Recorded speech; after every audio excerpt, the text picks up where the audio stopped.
بداية المجلس، ثم عندما نشرع في قراءة الكتاب سأقرأ الكتاب كاملا ويترجم بعض المواضع التي ربما تحتاج إلى تعليق.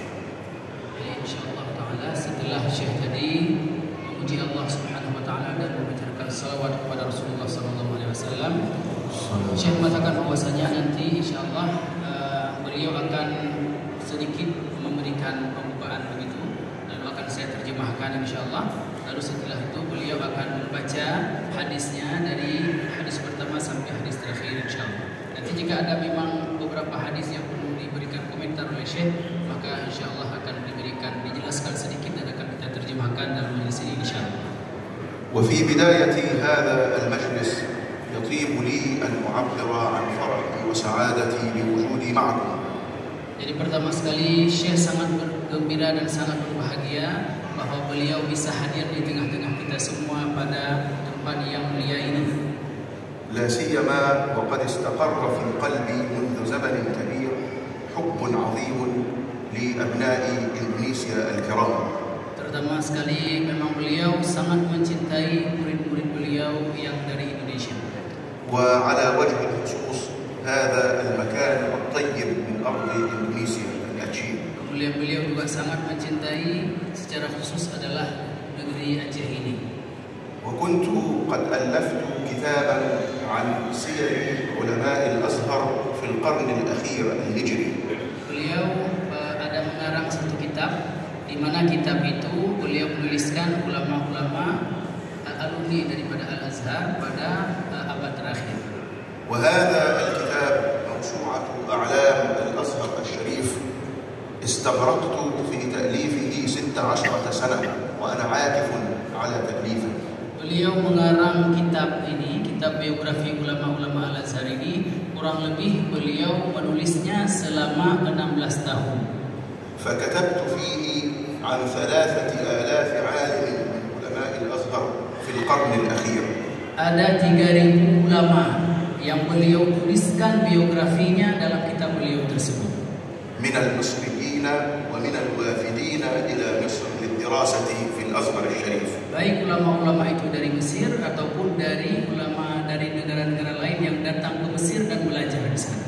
وقد ذكرت في كتابي عددا كبيرا من العلماء الأزهريين من أبناء إندونيسيا. Beliau juga menulis dalam kitabnya itu biografi beberapa ulama yang mereka adalah ulama-ulama yang berasal dari Indonesia. وكان ممن كتبت عنهم الأمير الحبيب عبد الرحمن الزاهر أمير الأتشي. Di antara ulama yang beliau tuliskan biografinya adalah Al-Habib Al-Amir Abdul Rahman Az-Zahir. وقد درست حياة هذا الإمام والأمير العظيم. Beliau Syekh Usama telah mempelajari riwayat hidup daripada ulama ini. فوجدت أنه جاء إلى مصر في بداية حياته ودرس في الجامع الأزهر. Beliau ini Habib Abdul Rahman ini beliau ke Mesir dan belajar di Al-Azhar di sana. وتتلمذ لشيخ الأزهر الشريف شمس الدين الأنبابي. Beliau belajar dari Syekhul Azhar Al-Imam Syamsuddin Al-Anbari. ورجع الأمير عبد الرحمن الزاهر إلى وطنه هنا. Beliau setelah belajar di sana kemudian kembali ke Aceh. وبذل سنوات من عمره في حماية وطنه وبلده من الاستعمار الهولندي. Beliau kembali ke Aceh, kemudian beliau menjaga Aceh ini dari serangan-serangan Belanda. ثم علمت اليوم أنه كان يخطب أيضا على هذا المنبر.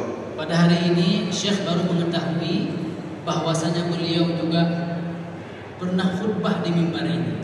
كنت أكتب عنه ويأتي في خاطري سؤال.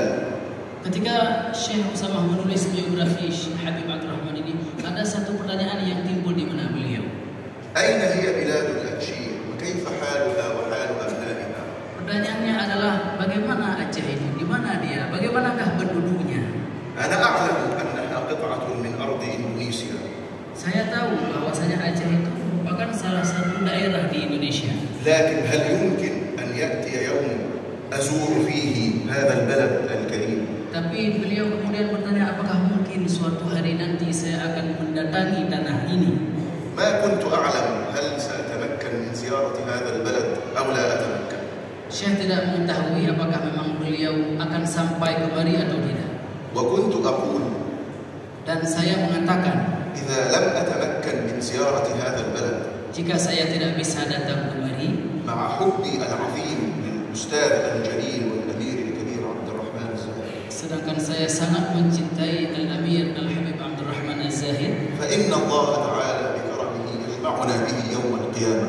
maka insyaallah Allah Subhanahu wa taala akan mengumpulkan kita semua di surganya nanti.